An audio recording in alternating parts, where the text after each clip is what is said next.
But that isn't Hillary's only problem. There are some very smart and very relentless people on her trail, and one of those is Clinton Cash best-selling author Peter Schweizer, and he is out with a new report that shows during Hillary Clinton's time as Secretary of State, she helped create a technology partnership with Russia that could have put America's national security at risk. We welcome him tonight to tell us what this could mean for national security should Hillary Clinton indeed become president. Welcome to America Trends with Dr. Gina. Dr. Peter Schweizer, thanks for being with us tonight. Thank you, Dr. Gina. Great to be with you. It's good to have you. You don't bring us good news, but man, I'm glad you bring it, because keeping these characters honest is a big job, and you've been doing that for a long time. You and I have actually worked on projects in the past at the behest of the one and only, the great, gone sadly for 4 years now, Andrew Breitbart. And I just wanted to at least take time to acknowledge him, our friend that has been gone now 4 years.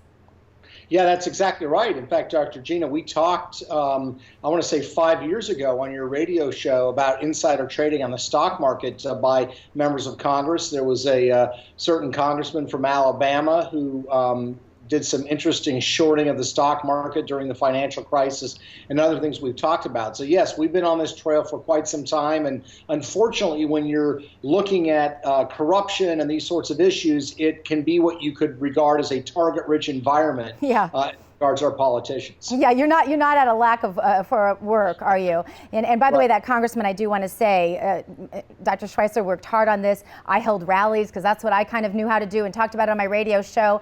Andrew helped guide us through all of this. We were all kind of new at this, at least I was then. And that congressman was ousted. So I think that's kind of a little notch in the belt of Andrew and his team. But first I want to ask you, because I've quoted your work on many shows that I do as the interviewee each day, and I've been told that my facts are disproven that I'm using from your research. So once and for all, where does the money from the Clinton Foundation ultimately go?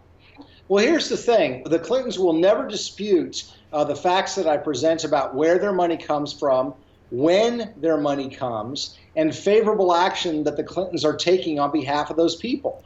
Now, they will say that it's conspiracy theories to believe that these events are connected. I think it's really, frankly, naive to believe that these events are not connected. When you're talking about oligarchs from Russia or from Nigeria or corrupt businessmen from around the world who are pledging and giving, in some cases, $1 billion to the Clinton Foundation, they are expecting something in return. And I think the evidence is pretty clear that they are getting things in return. So they never dispute the facts. They just say that things are discredited. My point is, why don't you stop attacking the messenger and focus on the message if the message is so incorrect? Exactly. So pocketing money we know is scandalous, but not really when you kind of recall the history of the travel office scandal with the Clintons. Also, the repeated lying under oath that has happened with both Clintons now, Benghazi, the email scandals, etc. But here's where I think it might start to wake Americans up, because if it's just scandal that maybe doesn't affect you, at least not directly, you don't really know. Has Mrs. Clinton made deals with foreign nations that could risk our national security, Peter? Oh, absolutely. I mean, I think that's what's so shocking about this. People ask me, how are the Clintons different than other forms of corruption? The first thing is the scope, because they've made $200 million since Bill left the White House, which is unprecedented. But the second thing is what they're willing to sell and who they're willing to take money from. We're used to, for example, the ambassador to Portugal being somebody who's, raised money for the president. We're used to that kind of rank and file cronyism. But in the case of the Clintons, they are taking money from foreign entities and foreign powers in places like Russia. There are adversaries. Or from corrupt businessmen in places like Nigeria who have been charged and convicted on corruption charges in Europe.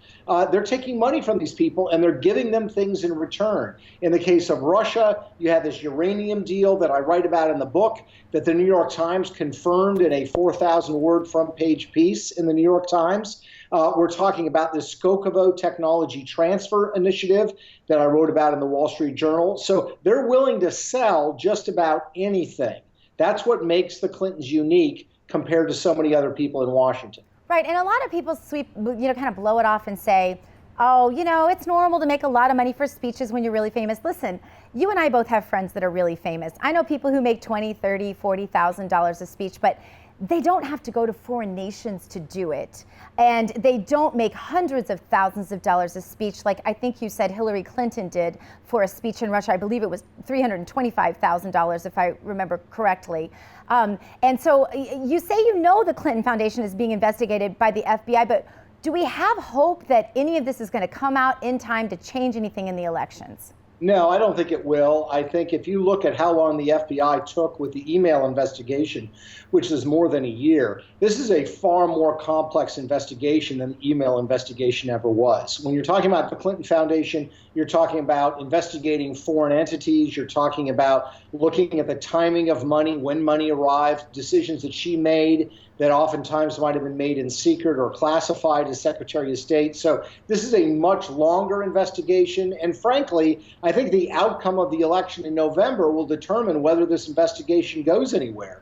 If Hillary Clinton wins in November, I think it's a pretty safe bet that this investigation is going to end up in a file cabinet somewhere, just tucked away. If Donald Trump wins, I think the chances are probably pretty good that this investigation will proceed. So, we want to believe that justice is blind. We want to think of the symbol of justice, who's blindfolded and who has the scales that are balanced. That's unfortunately not the way it works oftentimes when you're looking at the investigation of corrupt public officials, because there's a political price to pay for going after them, and that can oftentimes damage the career of prosecutors and individuals who are investigating them. Exactly. Here's the problem, Peter, as I see it. Some of these things are complicated. I read through them. I have to reread what you wrote. I have to think about it. I have to do math. Some of these things are complicated. This isn't easy to comprehend because of the scope, as you mentioned. So here's my question. It looks like this is going to be in the hands of the voters in November, whether these crimes are ever actually even prosecuted or paid any attention to. If you had 1 minute on an elevator with a person that could make a decision whether or not Hillary should be the next president of the United States, how would you encapsulate this? What I would say is that the Clintons have established a system to pay to play that allows foreign entities to influence our decision-making process. That is unprecedented. And look, this is about something far larger than Bill and Hillary Clinton. If they are allowed to do this and get away with it, it will be imitated in Washington by Republicans and Democrats. If we know nothing else, if I don't agree with somebody on any issue, I think we can all agree that if you give politicians the opportunity to self-enrich legally, they are going to do it. And the Clintons have established a very dangerous model that damages our sovereignty, that affects our decision-making, and that allows foreign entities to corrupt our politics. Yeah. And this will be imitated by other people if they get away with it. Absolutely. Peter Schweizer, the book is Clinton Cash. Go get it right now. Thanks for being with us, Peter. Back in a moment.